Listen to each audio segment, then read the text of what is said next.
Bienvenidos a nuestro nuevo capítulo del programa Más Conocimiento de Campus TV, la televisión digital de la región del Maule. En este programa hemos estado entrevistando a distintos investigadores de nuestra universidad en los distintos ámbitos del saber.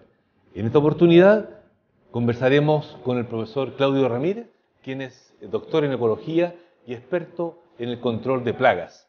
Acompáñenos a conversar con Claudio.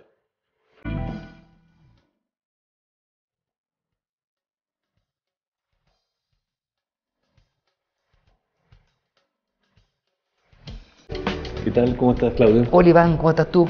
Bien, gracias por recibirnos en tu laboratorio. Estamos conversando con distintos investigadores de nuestra universidad en el ámbito de sus investigaciones y es por eso que, siendo tú un experto en la relación plaga, insecto, plantas, queremos hablar de eso esta mañana. Ok.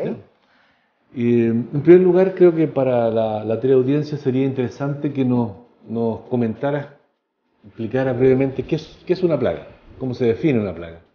Bueno, la plaga en general son grupos de organismos, ¿cierto?, que producen un determinado daño a un interés humano. Por ejemplo, en el caso particular de los cultivos agrícolas, las plagas son estos organismos de distintos tipos que producen deterioro, disminución del crecimiento del producto agrícola, de los cultivos, de los frutales, y producen daño económico, asociado a daño económico. El concepto plaga es antropocéntrico, centrado desde el punto de vista del hombre. Si produce un daño, lo consideramos plaga. Porque hay varios organismos que están en las plantas, que están en los cultivos, que no producen un daño muy grande y en ese sentido ya no los consideramos plaga. Hay lo que se llama un umbral de daño y define bien a una plaga. ¿Y estas plagas, estos insectos que se transforman en plagas, de dónde vienen? Bueno, hay una evolución, ¿cierto?, detrás. Las plantas y los insectos han ido evolucionando. Cuando emergieron las plantas, seguidamente después radiaron también los insectos. Los insectos participan en la polinización, por ejemplo, participan en la alimentación, se alimentan de plantas y reducen su tamaño. Y normalmente entonces están siempre asociados, históricamente, millones de años de relación entre plantas e insectos. Pero cuando el hombre inicia la agricultura, separa las plantas, ¿cierto?, y los cultiva, y en ese momento el hombre cuida esas plantas y las aparta de los insectos a los cuales las plantas han estado siempre asociadas. Entonces, las plagas tratan de volver siempre a su relación con la planta y ahí se transforman en algo indeseable, ¿cierto?, porque estos insectos producen ciertos daños. Deterioran los cultivos y la producción baja. Y la producción baja. Nosotros tenemos, por ejemplo, y también transmiten enfermedades en algunos casos. Y eso también es bien importante. ¿Enfermedades de los hombres? Enfermedades de las plantas. Por ejemplo, las plantas también se enferman, ¿cierto? Las plantas les da, tienen enfermedades virales, enfermedades de hongos, de bacterias. Y que estas plagas, estos insectos las transmiten. Y que las transmiten también. Ya. Entonces, a veces los insectos son poquitos, producen un daño menor, pero pueden transmitir una plaga, un virus, una bacteria que lo afecta bastante a la producción. Entonces vienen del entorno, vienen generalmente del entorno las plagas, vienen del entorno agrícola, digamos, aledaño a un cultivo, o también pueden venir de la flora nativa, de las plantas nativas cercanas, y a veces pasa eso, que hay insectos que son nativos, que están asociados a ciertas plantas que no son cultivables, que luego pasan a los cultivos y se transforman en plaga en ese momento.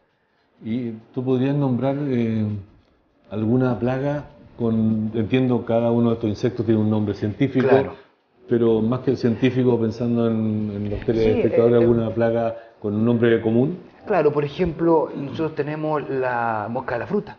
La mosca de la fruta, Ceratitis capitata se llama, es una mosca que es importante en la agricultura porque afecta a los frutales.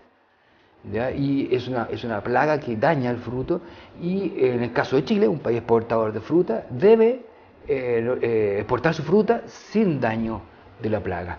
Hay países donde esta plaga está erradicada, entonces cuando la fruta llega, debe llegar a ese país sin la plaga.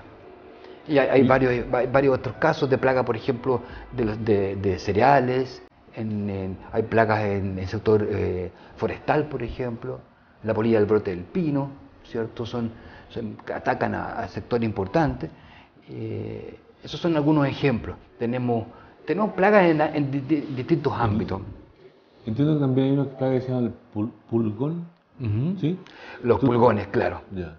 Tú tenías, me comentabas hace unos minutos que tenías un ensayo instalado, un experimento. ¿Nos podrías mostrar sí, el sí, exactamente. experimento? Nosotros estamos interesados en un grupo particular de insectos plaga, que se les conoce tradicionalmente como pulgones. ¿Ya? Pulgones, la gente los reconoce muy bien en su casa, en el jardín.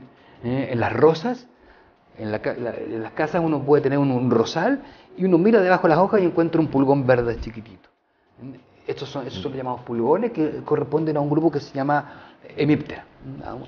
En ese grupo ellos están, y hay muchas especies, como 4.000 especies en el mundo, y muchas de ellas son plagas, fundamentalmente de cereales, afectando la producción de cereales. ¿Tú podrías precisarnos un poco más ahí cómo está conectado el sistema eléctrico? Claro, aquí lo que ocurre, nosotros tenemos vamos a abrir este sistema, que es un... ¿No se nos va a arrancar? No, creo que se nos va a arrancar porque, claro, aquí hay un pulgón y una planta, y el pulgón tiene atado a su dorso un electrodo, un mini electrodo, y en la planta también hay otro electrodo. Y lo que ocurre es que cuando el pulgón inserta su boca, que es una especie de jeringa, inserta esa boca en la planta, se cierra un circuito eléctrico y nosotros podemos ver fluctuaciones de voltaje, que las podemos asociar con el lugar de la planta en que la boca del insecto está. Si está en el floema, está en el xilema, los cambios de voltaje son diferentes. Los cambios están asociados, claro, porque la planta tiene sectores con distinta resistencia eléctrica. Entonces podemos ver si está en el floema, donde corre la savia. Normalmente las plantas somos como nosotros, que tienen vasos conductores, pero en lugar de sangre es savia. Y los pulgones parecieran ser como los verdaderos zancudos de las plantas. ¿No? Son muy parecidos, son del mismo grupo, o sea, en el sentido de el mismo tipo de sistema de alimentación. Ellos cuando, voy a decir, pinchan ahí la planta, se están alimentando. Se están alimentando. Ellos succionan el floema, lo succionan y producen desnutrición un poco en la planta. La planta empieza a perder su capacidad de... En la medida que hay varios pulgones. Que hay muchos, porque acá nosotros tenemos uno nomás y lo estudiamos de a uno, pero la verdad es que son miles. Uno se reproduce muy muy rápido y finalmente uno tiene entonces ahí afectan el cultivo, en el sentido que son muchos y afectan la nutrición de la planta y baja la producción. Por ejemplo, baja la cantidad de hojas, se ponen amarillas las hojas y además transmiten virus. ¿Ya? Y nosotros estamos estudiando esa conducta, todos los detalles de esa conducta. Dejemos la investigación específicamente para otro momento de la conversación. Por ahora realizaremos una breve pausa y luego seguiremos conversando con el doctor Claudio Ramírez, quien es doctor en ecología y experto en plagas.